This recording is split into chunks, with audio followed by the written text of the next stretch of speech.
নমস্কার বন্ধুরা, আজকের ব্লগ আমার শুভ নববর্ষ সবাইকে, আমার বন্ধুদের। তো আজকে আমাদের মাছ মাংস ভ্যারাইটিস তৈরি হয়, সব কিছু হয়।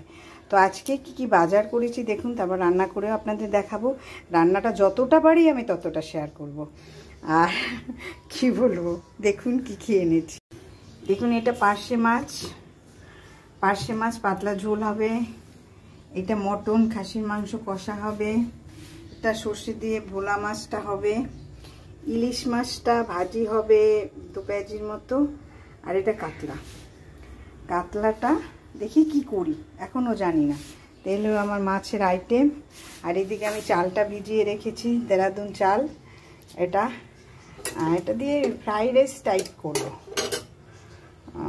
পোলাও করবো না, ফ্রাইড রাইস টাইপ করবো। দেখি কি হয়।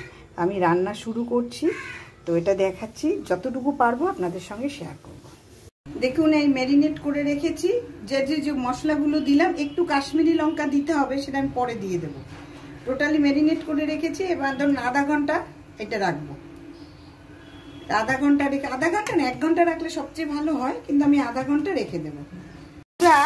আমি যে মাংসটা ম্যারিনেট করে রেখেছি সেটা আমি এবার চাপাবো। দেখুন, এই মাংসটা ম্যারিনেট করা আছে। এখন আমি পেঁয়াজটা ভেজে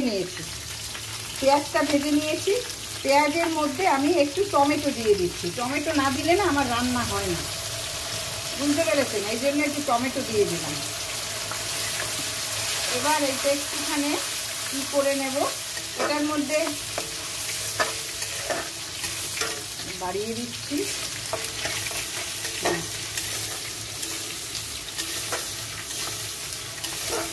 আজকে অনেক বেলা হয়ে গেছে, অনেক বেলা। আসলে পয়লা বৈশাখের দিন সকালে একটু কাজকর্ম থাকে, পুজো থাকে। পুজো দিয়ে বাজার করে বাড়ি আসতে 12টা।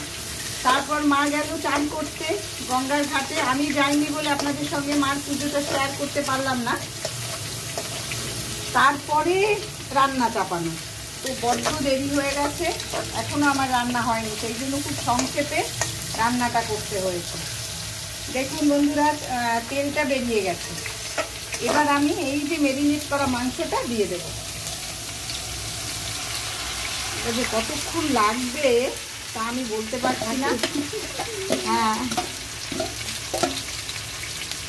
1.5 ঘন্টা না, আমি প্রেসারে দেবো। আমি একটু কষিয়ে প্রেসারে দেবো, কারণ 2 ঘন্টা লাগলে আমার বাড়ির লোক খাবে 5টায়। পয়লা বৈশাখের দিন যদি 5টায় খায় আমাকে শেষ হবে। তা আমি এটার মধ্যে একটুখানি এখন লাল কাশ্মীরি লঙ্কা যেটাকে বলে সেটা দিয়ে দেবো। একটু লাল লাল হবে মাংসটা। গ্যাসকে সাশ্রয় করতে হবে আমার, এই জন্য একটু কাশ্মীরি লঙ্কা দিয়ে দিলাম। দেখুন, এবার ঝোলটা কষিয়ে, একটু মাংসটা কষিয়ে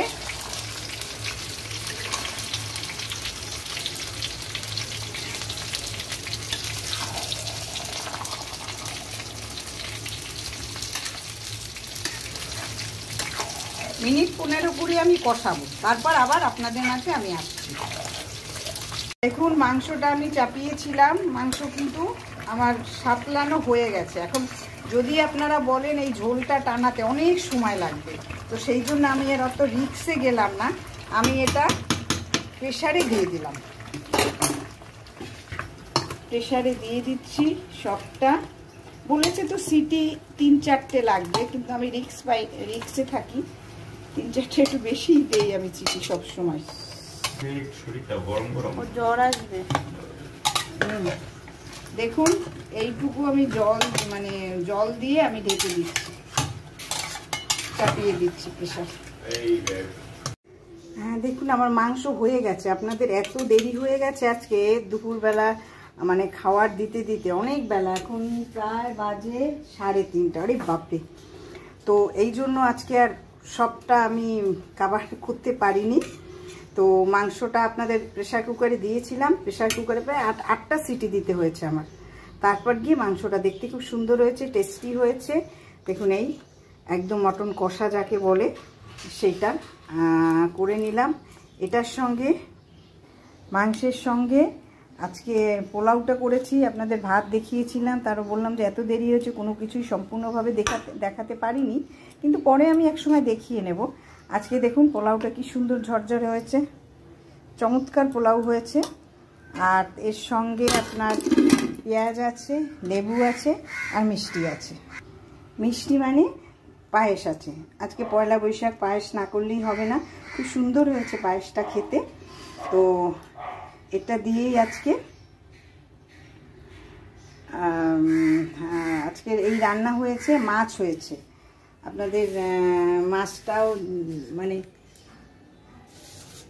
দেখুন, কাতলা মাছের কালিয়া, কালিয়া বলতে পারেন, কষা বলতে পারেন, যেটাই বলুন, খুব সুন্দর হয়েছে, টেস্ট হয়েছে খেতে। এই আমার পয়লা বৈশাখের সব আইটেম আপনাদের যদি ভালো লাগে, তাহলে আপনারা লাইক, কমেন্ট, সাবস্ক্রাইব ফলো করবেন। প্লিজ আমার পাশে থাকবেন। নতুনদের পাশে আপনারা যদি না থাকেন তাহলে কিন্তু কিচ্ছুই হবে না। তো আপনারা থাকবেন পাশে। পয়লা বৈশাখ সবার খুব ভালো কাটুক, সারা বছর সবার খুব ভালো কাটুক। আজকের মতো আপনাদের কাছ থেকে নমস্কার জানিয়ে বিদায় নিচ্ছি। নমস্কার।